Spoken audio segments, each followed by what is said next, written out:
Have you ever felt like you're just a bit out of step? Maybe you take things a little slower or your ideas seem, well, different. Like you're not quite on the same fast track as everyone else. It's that feeling, right? That frustration when the world seems set up for a certain pace and maybe you miss out. Well, today on the deep dive, we're getting into a story that really hits on that. It's called Tina Turtle's Ice Slide Surprise. And yeah, it sounds sweet, but honestly, it's packed with insights. Think of it as a kind of guide to innovation, teamwork, and using what makes you different as a real strength. So, our mission here is to pull out the key lessons stuff about creativity when things are tough, sticking with an idea, working together effectively, and why being unique is actually super valuable. We want to show how Tina's whole adventure gives you real practical ideas, whether you're prepping for a meeting, trying something new, or just curious about how great ideas actually, happen. Think of this as your shortcut to figuring out how you can use these ideas yourself. Ready to dive in? Let's do it. What's great about Tina's story is how it shows that limits. They can actually spark the best ideas. Her frustration at the start, that wasn't just a problem, it was a starting point for something new. The story mentions she waddled to the water slides at Sunshine Camp, but the line was always closed by the time she got there. Ah, yeah, that constant missing out. I think a lot of people can relate to that feeling of being sidelined somehow. Exactly. It wasn't just once, it was this recurring thing. She couldn't join in because of who she was, her natural pace. So that sets the stage. But how much of what happened next was just Tina being brilliant on her own? And how much was something else? It's easy to just get stuck feeling frustrated, isn't it? What do you think shifted for her? To get past just being annoyed about being slow? That's a really good point. It's more than just having a smart idea. The story says, one day, while nibbling on a frozen berry, Tina had a wild idea. Okay, so the berry seemed small, right? But it triggered something. It made her connect her problem being slow with a resource she did have access to or could get Oh. ice. Oh, okay. So not, I can't use their slides, but how can I make my own thing with what's around? Precisely. It's like thinking inside the constraints but creatively. She stopped seeing slowness as just a barrier. The frozen berry links to ice, and suddenly there's a new path. This is sort of classic design thinking, really. The limitation doesn't just create the need for a solution, it actually shapes what that unique solution looks like. That jump is fascinating, from the problem to seeing an opportunity because of the constraint. And crucially, she didn't just keep this wild idea to herself. The story makes a point that she immediately went and gathered her friends, Benny, Lulu, Max. She didn't just tell them, she got them involved. That feels important. Oh, absolutely foundational. It taps into this idea of share brain power, synergistic teamwork. Yeah. It shows how different skills coming together make something bigger possible. Look at what each friend did. It's specific. Benny the Beaver, he gnawed wood for ramps. He had the natural ability, the teeth for the job, right? Right, the heavy construction. Exactly. Then Lulu the Lemur, agile and quick, tied vines into rails. That's about safety, finesse, connections. And Max the Mouse, small, yeah, but persistent.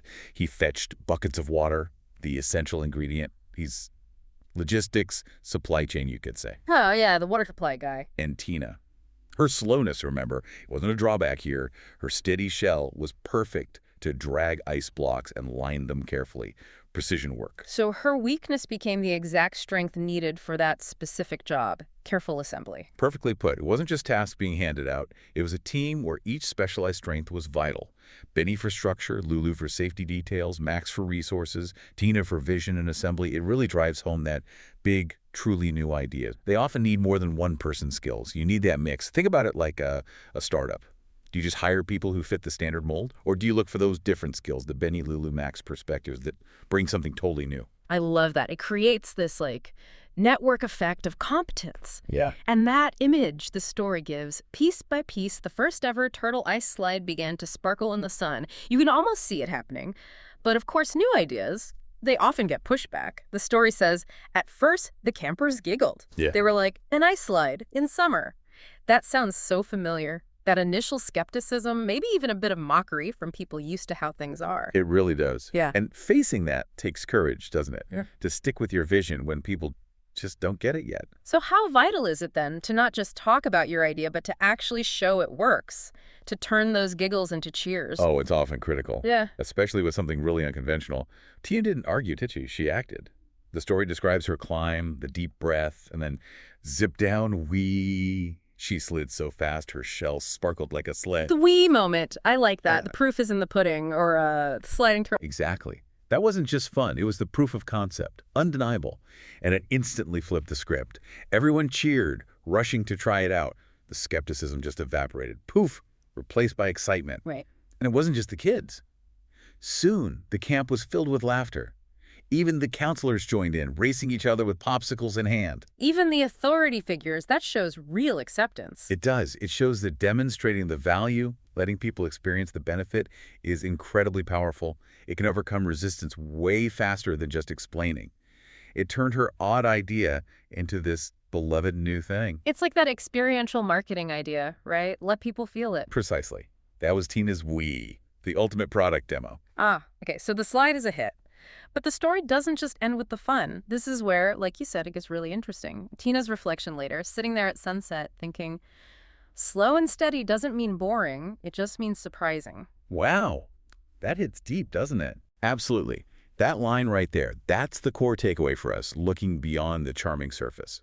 It sums up, I think, three really key principles. First, creativity and just sheer persistence. Huh. They can genuinely turn what looks like a challenge into a real strength. Okay, like her slowness becoming steadiness for building. Exactly. It wasn't about ignoring her slowness. It was about finding the context where that specific trait was actually an advantage. It's about reframing.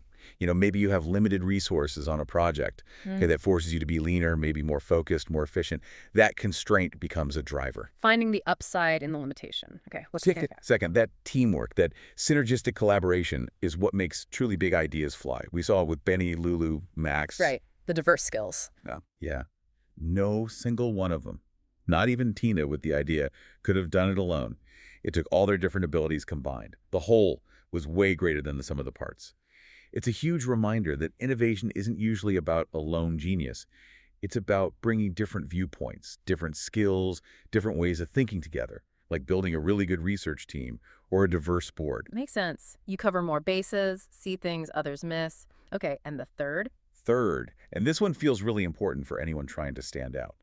Being different isn't just okay. It can be the source of your most valuable contributions. Tina's idea came from her difference. It was because she was slow that she thought of something nobody else did. Her unique perspective led to the innovation. So her difference wasn't the problem, it was the catalyst. Yeah, precisely. And the ice slide wasn't just a substitute for the water slide. It was something new, maybe even better in some ways. It created value the camp didn't even know was possible. It really pushes us to think about our own differences, our style, our background, our weird hobbies, whatever. Not as things to hide, but as potential sources of unique insight and value. That's often where the real breakthroughs lie. Okay, so wrapping this up for everyone listening, how do you take these insights from Tina and, actually use them? How can you look at your own situation, maybe your perceived weaknesses or quirks, and see them as strengths, like Tina did? Yeah, it's about asking those questions, isn't it? What are my frozen berries? What small detail or personal trait could spark a different kind of idea? Where's the constraint I'm facing right now that, if I look at it differently, could actually push me towards a really unique, effective solution? That was a fantastic look at Tina Turtle's Ice Slide Surprise. It really shows how much wisdom you can find in unexpected places. We've talked about thinking differently, working together, and really owning what makes you unique. And the big takeaway, I think, is just so empowering. You don't have to fit the standard mold, be the fastest or the loudest to make a real impact. Sometimes the coolest ideas, the game changers, come from seeing the world a bit differently, from thinking outside your own shell. So as you head back into your week, maybe chew on that, what stands out for you from Tina's story? Is there a perceived weakness, a quirky idea, a different approach you've been hesitant about? Could that be your ice slide surprise waiting to happen? We really encourage you to think about how you might step outside your shell this week. You might just find an amazing advantage you never expected.